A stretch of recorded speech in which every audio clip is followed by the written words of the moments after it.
Momen ulang tahun Republik Indonesia ke-79 bisa saja menjadi upacara yang terakhir yang akan dilaksanakan di Ibu Kota Jakarta, di Istana Merdeka, Jakarta Pusat. Nah, kalau kita ingat bagaimana di dalam nota keuangan yang dibacakan oleh Presiden Jokowi kemarin bahwa penganggaran IKN ini akan sebesar 143 miliar rupiah, yang artinya ini mencoba meyakinkan seluruh masyarakat dan juga para investor untuk bagaimana IKN dapat dibangun mulai dari APBN dan juga nanti investor yang akan masuk. Kita nantikan bagaimana nanti pembangunannya, namun dari wakil presiden hingga para menteri dari Kabinet Indonesia Maju optimis bahwa penyelenggaraan dalam upacara kemerdekaan Indonesia yang ke-79 ini akan menjadi momentum dan memunculkan keyakinan yang kuat bagi para investor untuk turut membangun di Ibu Kota Nusantara, Kalimantan Timur.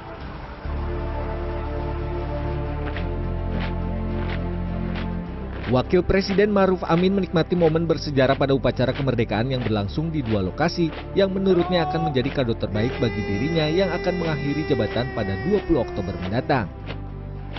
Menurutnya upacara di IKN dan Jakarta adalah komitmen pemerintah untuk membangun Ibu Kota Nusantara secara berkelanjutan.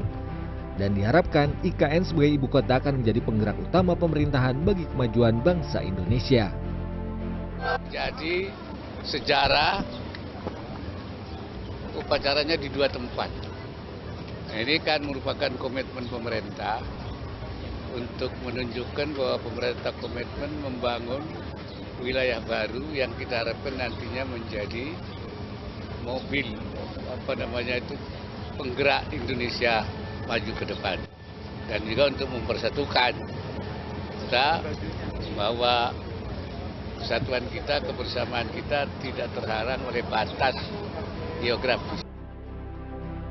Hal yang sama diutarakan oleh Menko Polhukam Hadi Cahyanto yang menilai bahwa kemeriahan upacara kemerdekaan di Jakarta dan IKN yang dilangsungkan secara bersamaan mengawali keyakinan pemerintah menuju target Indonesia Emas 2045. Meriah, semuanya meriah, baik di Ibu Kota Negara Nusantara dan di Jakarta, sinergi yang begitu bagus, semuanya dikemas begitu apik dan kelihatan meriah.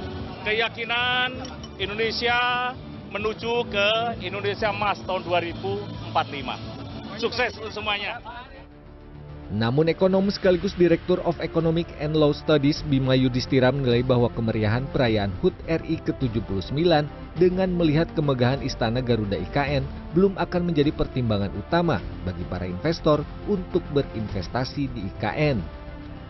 Menurutnya, kecilnya anggaran pembangunan IKN dalam RAPBN 2025 senilai 143 miliar tetap menimbulkan kekhawatiran serius bagi investor swasta maupun asing untuk berinvestasi di IKN, terlebih karena IKN masih membutuhkan anggaran yang besar untuk pembangunan infrastruktur di kawasan inti pemerintahan.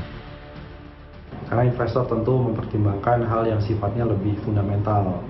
Salah satunya berkaitan dengan anggaran yang ternyata hanya kisaran 140 miliar dalam total anggaran infrastruktur untuk pembangunan IKN tahun 2025 mendatang.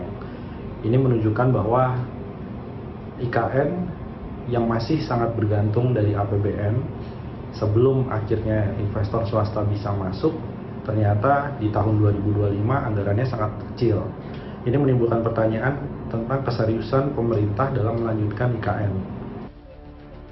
Tak hanya itu, kekhawatiran lainnya bagi para investor adalah terkait masa transisi menuju pemerintahan Prabowo Gibran yang hingga kini belum menunjukkan prioritas yang konkret dalam pola pembangunan yang Java-sentris atau di luar Pulau Jawa.